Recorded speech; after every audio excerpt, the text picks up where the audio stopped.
সম্মানিত সুধী আসসালামু আলাইকুম। আমি অ্যাডভোকেট শামীম পাটোয়ারি। আজকের ভিডিওতে আমি আপনাদের সাথে কন্ট্রাক্ট ম্যানুফ্যাকচারিং সম্পর্কে আলোচনা করার চেষ্টা করব। প্রথমে আমাদের বুঝতে হবে কন্ট্রাক্ট ম্যানুফ্যাকচারিং বিষয়টি কী। আপনি হয়তো মনে করুন একটি পণ্য উৎপাদন করে বাজারজাতকরণ করতে চাচ্ছেন, কিন্তু ওই পণ্যটি উৎপাদন করার মতো যথেষ্ট সক্ষমতা বা যে পরিমাণ অর্থ দরকার বা যে পরিমাণ দক্ষ লোকবল দরকার সেগুলো হয়তো বা আপনার নেই। কিন্তু আপনি চাচ্ছেন যে অন্য যে সমস্ত প্রতিষ্ঠান এই পণ্যটি উৎপাদন করে যাচ্ছে তাদের কাছ থেকে আপনারা ওই পণ্যটি উৎপাদন করিয়ে আপনার নিজস্ব ব্র্যান্ডে বাজারজাতকরণ করবেন। তো ওই প্রতিষ্ঠানের সাথে আপনারা যে চুক্তি করবেন যে আপনারা পণ্যটি প্রস্তুত করবেন এবং আমাদের ব্র্যান্ডে এই পণ্যটি বাজারজাতকরণ করা হবে, এই চুক্তিটিকে আমরা নর্মালি কন্ট্রাক্ট ম্যানুফ্যাকচারিং বলে থাকি।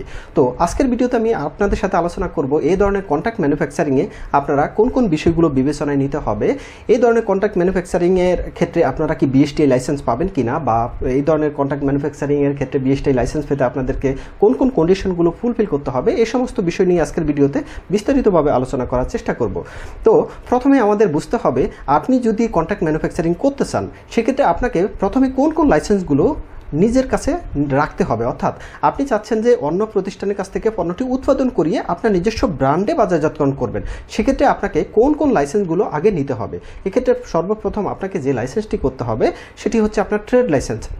এখানে বলে নেই, ট্রেড লাইসেন্স যখন করবেন তখন ওই ট্রেড লাইসেন্সের ব্যবসার ধরনে অবশ্যই পণ্য মোড়কজাত ও বাজারজাতকরণকারী এই শব্দটি যেন থাকে, যেহেতু আপনি কিন্তু মোড়কজাতকারী হিসাবে এখানে চিহ্নিত হচ্ছেন। সুতরাং আপনাকে এখানে উৎপাদনকারী দেওয়ার প্রয়োজন নেই। আপনি পণ্যের ব্যবসার ধরনে অর্থাৎ ট্রেড লাইসেন্সের ব্যবসার ধরনে পণ্য মোড়কজাত ও বাজারজাতকারী দিলেই হবে, বা শুধুমাত্র মোড়কজাত ও বাজারজাতকরণকারী দিলেও চলবে। এটি হলো প্রথম লাইসেন্স। দ্বিতীয় যে লাইসেন্সটি সেটি হচ্ছে আপনাকে অবশ্যই ওই ব্র্যান্ডে ট্রেডমার্ক করে নিতে হবে। অর্থাৎ আপনি যে ব্র্যান্ডটি দিয়ে আপনি চাচ্ছেন যে পণ্যটি বাজারজাতকরণ করবেন সেই ব্র্যান্ডটিকে কিন্তু আপনার প্রতিষ্ঠানের নামে অর্থাৎ আপনার ট্রেড লাইসেন্সধারী প্রতিষ্ঠানের নামে অবশ্যই নিবন্ধন করিয়ে নিতে হবে।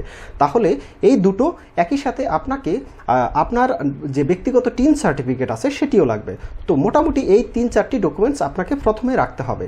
এখন প্রশ্ন হচ্ছে যে প্রতিষ্ঠানের কাছ থেকে আপনি পণ্যটি উৎপাদন করিয়ে আনবেন তাদের কোন কোন লাইসেন্স লাগবে। এখন যে প্রতিষ্ঠানের কাছ থেকে আপনি পণ্যটি উৎপাদন করিয়ে আনবেন তাদের অবশ্যই বিএসটিআই লাইসেন্স থাকতে হবে। যদি আপনার পণ্যটি বিএসটিআই তালিকাভুক্ত হয়ে থাকে তাহলে অবশ্যই আপনি যে প্রতিষ্ঠানের কাছ থেকে পণ্যটি উৎপাদন করিয়ে আনবেন তাদের অবশ্যই বিএসটিআই লাইসেন্স থাকতে হবে। তাদের যদি বিএসটিআই লাইসেন্স না থাকে সেক্ষেত্রে কিন্তু আপনি ওই প্রতিষ্ঠানের সাথে কন্ট্রাক্ট ম্যানুফ্যাকচারিংয়ের মাধ্যমে বিএসটিআই লাইসেন্স পাবেন না। সুতরাং যে প্রতিষ্ঠানের সাথে আপনি চুক্তিবদ্ধ হবেন তাদের কাছ থেকে আপনি যে ডকুমেন্টসগুলো নেবেন সেটি হচ্ছে তাদের ট্রেড লাইসেন্সের কপি, তাদের মালিকের ভোটার আইডি কার্ডের কপি, একই সাথে তাদের বিএসটিআই এর লাইসেন্সের কপিগুলো। তাহলে আপনার প্রতিষ্ঠানের লাগতেছে আপনার ট্রেড লাইসেন্সের কপি, আপনার ট্রেডমার্কের কপি এবং আপনার টিন সার্টিফিকেটের কপি। আর যে প্রতিষ্ঠানের কাছ থেকে আপনি পণ্যটি উৎপাদন করিয়ে আনবেন তাদের কাছ থেকে নেবেন তাদের ট্রেড লাইসেন্সের কপি, তাদের মালিকের ভোটার আইডি কার্ডের কপি এবং তাদের বিএসটিআই লাইসেন্সের কপি। তাহলে এই হচ্ছে প্রাথমিক ডকুমেন্টস। এখন প্রশ্ন হচ্ছে তাহলে আপনারা কিভাবে এই কন্ট্রাক্ট ম্যানুফ্যাকচারিং এগ্রিমেন্টটি করবেন। এখানে দেখুন দুই প্রতিষ্ঠানের সাথে এগ্রিমেন্ট খুবই গুরুত্বপূর্ণ। এখানে আপনারা 300 টাকার স্ট্যাম্পে একটি চুক্তিপত্র করবেন। ওই চুক্তিপত্রটি খুবই গুরুত্বপূর্ণ। কেন গুরুত্বপূর্ণ? ওই চুক্তিপত্রে কিন্তু আপনারা সমস্ত বিষয়গুলো উল্লেখ করবেন যে এই প্রতিষ্ঠান আপনাদেরকে তাদের পণ্য আর যে বিএসটিআই লাইসেন্সটি আছে সেটির সত্য ব্যবহারের অনুমতি দিচ্ছে। একই সাথে এই পণ্যে যদি কোনো ধরনের কোয়ালিটির জন্য কোনো ত্রুটি হয়ে থাকে তার দায়ভার এই প্রতিষ্ঠান নিবে।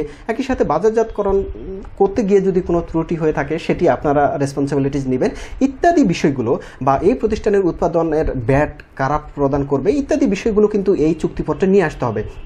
এখানে বলে নেই এই চুক্তিপত্রটি অবশ্যই একজন দক্ষ ব্যক্তি দ্বারা করাবেন। অবশ্যই চেষ্টা করবেন যে একজন আইনজীবীর মাধ্যমে করানো। আর সেক্ষেত্রে আপনাদের ভবিষ্যতে অনেক ধরনের জটিলতার হাত থেকে আপনারা রক্ষা পাবেন, কেননা এই চুক্তিপত্রটি হচ্ছে আসল। তো এখানে আপনারা এই এগ্রিমেন্ট করার পরে এই এগ্রিমেন্টটিকে আপনারা নোটারি পাবলিক বা এফিডেভিট করে নেবেন। এই হচ্ছে তৃতীয় পারফরমেন্স। অর্থাৎ আপনাদের কিছু ডকুমেন্টস লাগবে, যারা আপনাদের পণ্যটি উৎপাদন করে দিবে তাদের কিছু ডকুমেন্টস লাগবে, এবং আপনাদের একটি দুই পক্ষের মধ্যে একটি চুক্তিপত্র করতে হবে।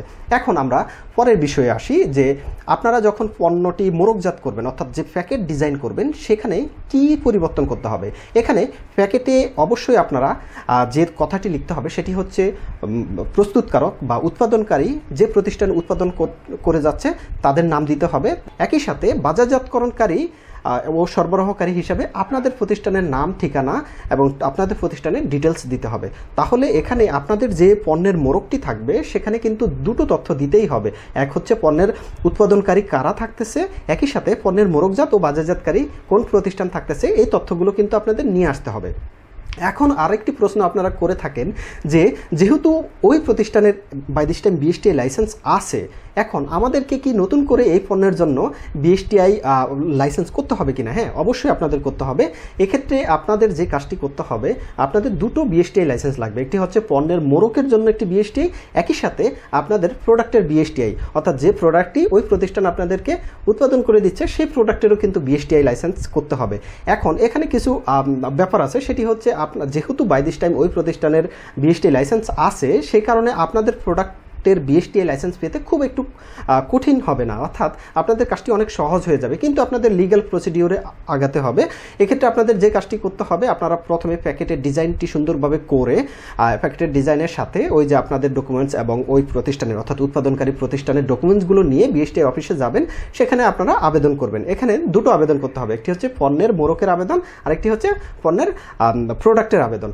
তো এখানে প্রসিডিওরগুলো কিন্তু প্রায় একই রকম, অর্থাৎ আপনি যদি নিজে উৎপাদনকারী হতেন, যে প্রসিডিওরগুলো আপনাকে ফলো করতে হতো, এক্ষেত্রে আপনি যেহেতু থার্ড পার্টি প্রতিষ্ঠানের কাছ থেকে পণ্যটি নিয়ে আসতেছেন উৎপাদন করিয়ে, প্রসিডিওরগুলো কিন্তু একই রকম। এখানে বাড়তি যে কাজটি করতে হচ্ছে সেটি হচ্ছে তাদের বিএসটিআই লাইসেন্সটি নিতে হবে, একই সাথে আপনাদের এই দুই প্রতিষ্ঠানের মধ্যে একটি এগ্রিমেন্ট করতে হবে 300 টাকার।